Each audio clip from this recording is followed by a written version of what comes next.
So in this game, I'm going to show how to play like a 2300 according to chess.com's review. So we have e4, e5, knight f3, and knight c6. And here I chose to play the Roy Lopez just because it's my bread and butter opening. And the whole point of this opening is that eventually you want to take this knight, and then you can take this pawn eventually.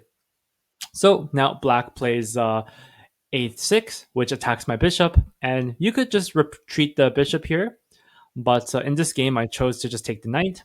Black recaptures, and just notice black is not recapturing this way because after they do, then I can capture the pawn, and the queen's probably comes in the middle. So I have many games like this. I push d4, and when they play d6, then I can. There's a lot of things I can do. Um, I guess I can even capture this pawn here, and if they choose to take, then I can just block with the queen, and they can't take my knight because the queen is pinned to the king. So that's just one variation. So that's why you don't want to take with this pawn. So in this game, black took with the d pawn, and that's the theory, the book move. And here we have let's see, we have castles by me. This is just a very solid move.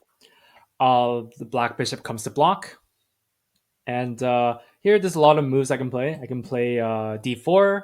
I can develop my knight.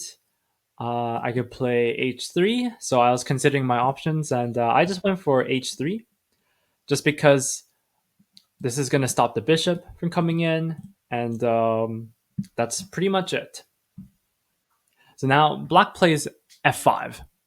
So when you see a move like f5, and it's not very clear, and if you play this opening a lot, you know that this is a move that you don't see very often this early. So that's why I thought this was a mistake for that reason. Of course, I don't want to take because the bishop will develop for free, and black will just have a, like, for example, black will have this position, and this is, I think, a pretty decent position for black. Black is well developed. They're going to get the knight into the game, um, and I don't want that. So after f5, what I did instead is I just developed my knight, just developing. And then black decides to develop his knight, and then I just defend. This is a slight inaccuracy. There's better moves. And black decides to push, and I play d4. Black defends the pawn. This is a mistake, anyways. I didn't catch it the first time. There's a tactic here. I didn't catch it the first time around, but I decided to trade here. And the reason why I'm trading here is because I want to weaken this pawn. This pawn, as long as black doesn't play g5, then this is a weak pawn. So I take the bishop. This is a mistake. There are better moves, but it's fine. But the point of me taking is that I want to open up the square for the queen here.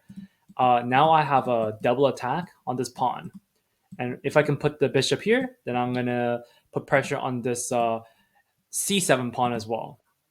Now black decides to defend the pawn with g5, and I play bishop d2. And the point of bishop d2 is just I want to just connect the rooks, and I want to develop the bishop. And now black plays bishop d7, and here does I have a brilliant move. I played the brilliant move, and I want to give you guys a couple of seconds just to see what it can be. Okay, so the move here, the brilliant move here is the move knight d5. So I'm offering a knight. Uh, so here's the idea. If black takes a knight, then I'll take back. And now if you look at this, there is a pin. And then I will win the queen. So that's the first idea.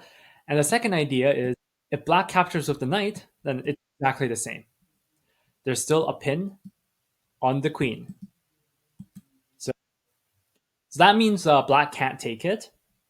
And in the game, what black decided to do Also, the reason why, just besides for those two tactics, two moves that black can play, the other reason why I played knight d5 is so I can play bishop c3, which will skewer the queen and the knight. So that was the idea. So black decide the castle, and then I play my bishop c3, and so the queen has to move out of the way. So black plays queen d6, and then I just capture the knight. So by capturing the knight, I was able to just win the piece. And I was thinking about capturing the bishop, but what I didn't like about this is after uh, black captures the knight here, I'll probably capture this rook, and then after probably the rook will recapture back. I'm just up the exchange, which is fine. But here I'm just up a whole knight, which I think is better. So black comes to f8, and I just develop my rook with tempo. And the queen, once the queen moves, I'm gonna have two pieces targeting the d7 square. So that's why black just decided to capture the knight. And then I play e5. E5, I'm trying to play e6 in the future. So black blocks the pawn, and then I play queen d3. The idea of queen d3 is I'm just pressuring the pawn, or sorry, pressuring the bishop there.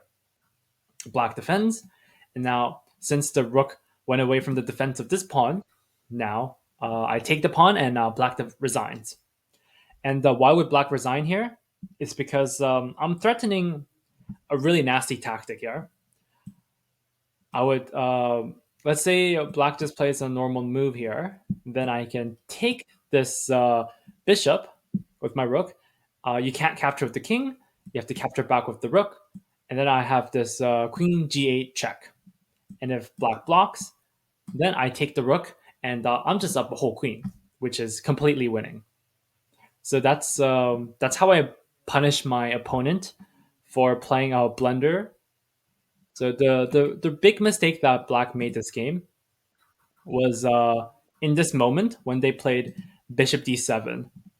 They had to be very careful about this rook, queen, and their king right there.